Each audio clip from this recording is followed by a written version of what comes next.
Okay, in this video I'm going to continue with exercise 5C of the book Fundamental Applied Mathematics. We're on page number 139 and the question is 4. Now, if you want a really detailed version of how to do these questions, go look at question 2. I did it in a good bit of detail. So I'm going to scale down the detail, and I've sketched the motion in front of you and put in the relevant forces that are on the diagram. So the question reads, a particle of mass 2 kilos is allowed to slip down a smooth slope which is inclined at an angle A to the horizontal, where the sine of A is equal to 1 over 5.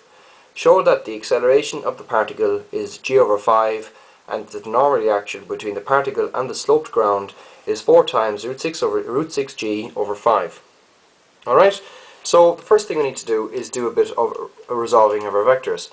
Now, the only thing we need to do is resolve our, our weight vector, because we've rotated the x prime, y prime, or the xy plane, excuse me. We've rotated the xy plane anti-clockwise by 8 degrees to make our x prime, y prime plane, and our unit vectors are in that plane. So let's just draw the two vectors which, when added together, create it. So they're parallel to the y prime, parallel to the x prime. They are in these directions here, and we know this is here is equal to the weight vector sub y j hat. This one here is equal to the weight vector sub x I hat. And we also know, of course, that this angle here is equal to A too. This is also equal to A. Alright, because they're perpendicular, these two angles are perpendicular to each other. Now we're told that tan A is equal to, or not tan A, sine A is equal to 1/5. So just, I'll let you do that yourself. You're going to find that the cosine is equal to root 24 over 5. Right? That's pretty straightforward stuff. So let's resolve our weight vector. So the weight vector is going to be equal to, this is going to be 2g here. So it's going to be 2g times the cosine of A, so that's 2g times root 24 over 5 in the j hat direction, and this is going to be equal to 2g times the sine, which is 1 over 5 in the I hat direction, like so.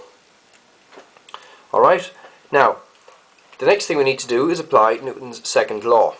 Newton's second law states that the sum of the forces, the force vectors, is equal to the mass times the acceleration vector.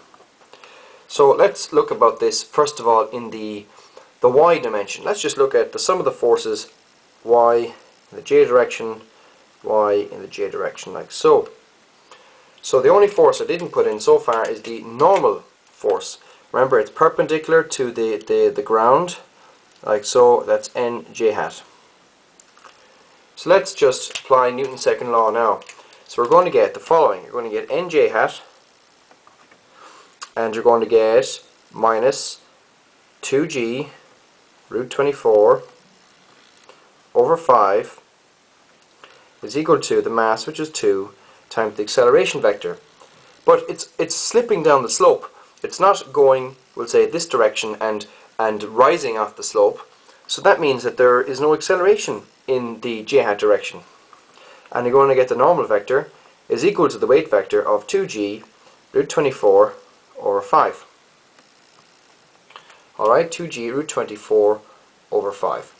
So how does this work here? Can we work it out to be 4 times root 6g over 5? I'm sure we can. I don't like doing these. So 6 fourths is 24. So it's going to be 2g times the root of 4 times the root of 6 over 5. And the root of 4 is equal to 2.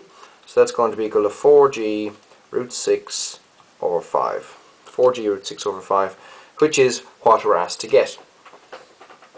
Alright, so we've got the normal force. So the next thing I'm going to do is apply the same logic or the same method to the x direction. So we're going to say the sum of the forces in the x direction, the I hat, is equal to the mass times ma sub I. Or sorry, m times a sub I, grand. So let's look at the forces here. There is nothing pulling it. It's not being pulled in the positive I hat direction at all. So there's nothing in the positive I direction. We only have a weight vector, which is negative 2g. By the way, both of those should be negative. I should have said that. Alright, so negative 2g over 5 I hat is equal to the mass, which is 2, times the acceleration in the I hat. So we can say that the acceleration vector is equal to g over 5 the I-hat direction negative. Like so. And that's correct. Alright, so that was pretty straightforward. Thanks for watching. Please pass it on to your friends and subscribe to my channel.